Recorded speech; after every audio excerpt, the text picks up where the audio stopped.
All right, good morning everyone. Good morning, good morning, good morning. All right, fresh challenge ahead of us. There's been a couple of days with this new update, so every day is a different reaction. So I'm very interested to see if I can get to DuPont Circle disengagement free. Yeah, I just got done working out, so it's pretty early, right? It's about, well, it's not pretty early. It's 9:04 in the morning, which I don't know how everyone else's Saturdays go for them, but for me, it's let's go. So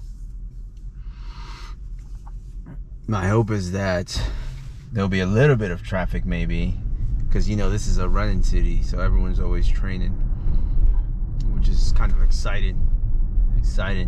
On an awesome note, so I just picked up a Apple Watch Ultra. Look at this thing. Everyone's, I think at first I was watching all the reviews and everyone was like, it's so big. I think it's perfect. It's like it's like the dream setup. I can control my vehicle from my watch, not natively through Apple, but probably through stats. I wish Apple would have watch integration that would just take this, or not Apple, I meant Tesla. I wish Tesla would have watch integration that would take the experience to the next level and more.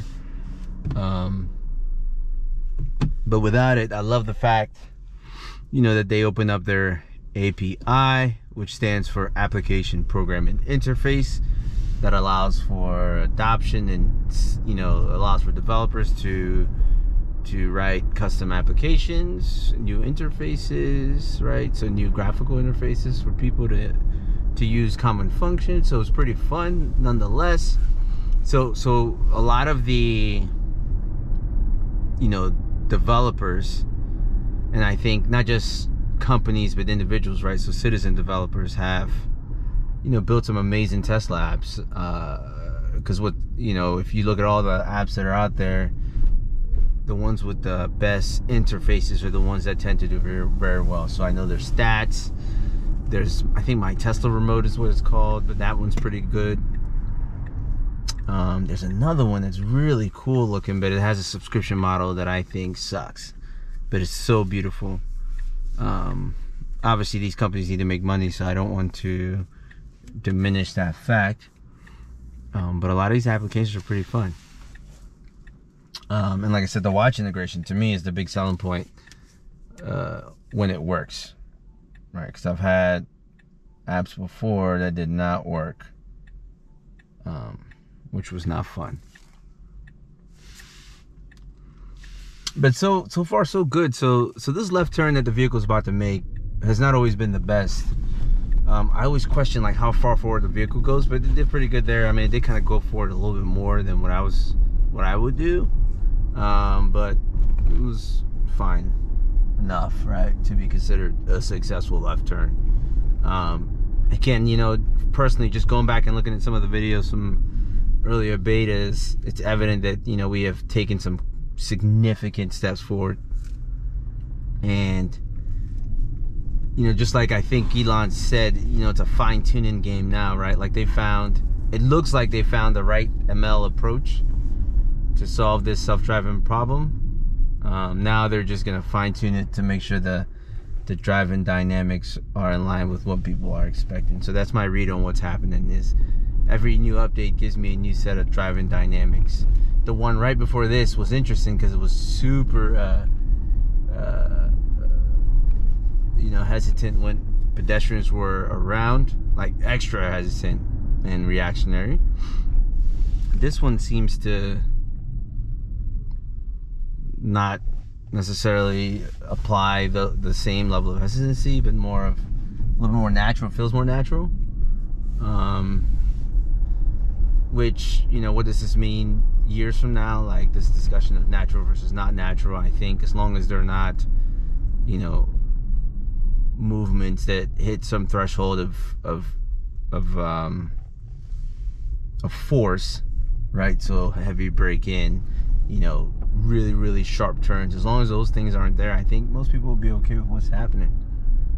And I think that's the fine-tuning narrative that you know, Tesla's trying to have, is that, you know, how do you write code and correlate it with, you know, the physical world that we live in, right? It's like multi-dimensional thinking. You know, how do instructions,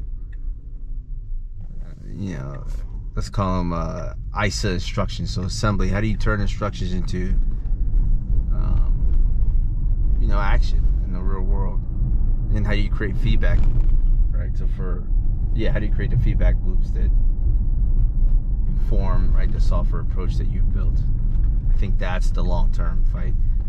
Like, look at this. So it went to the right to allow for the other vehicle to come, and then when that's perfect. I'm not freaking out because I'm not getting heavy, hard brakes.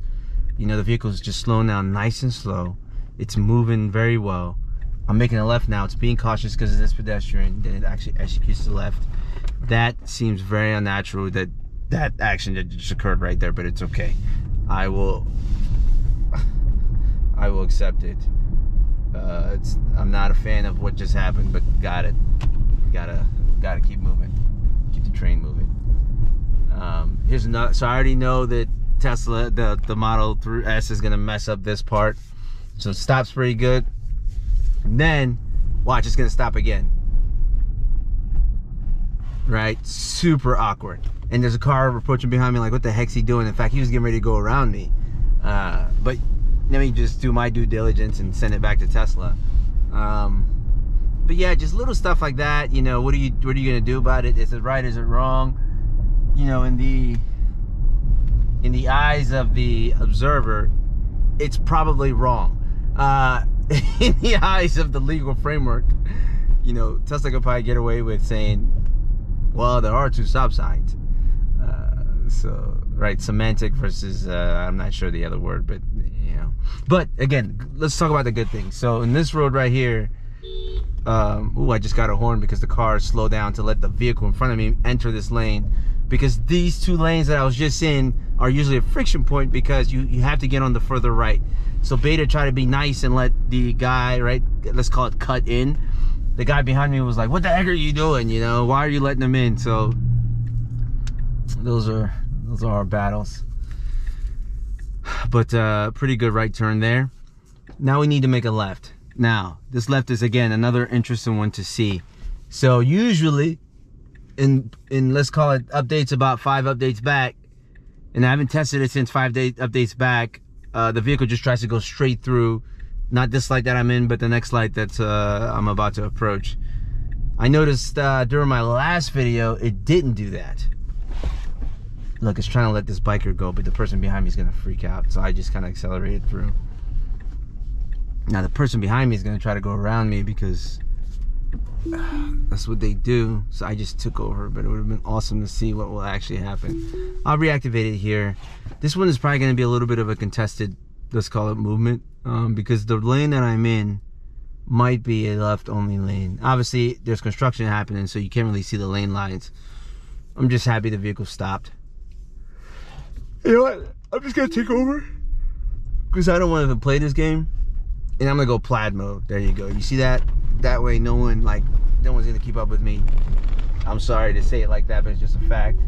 And then I activate FSD again.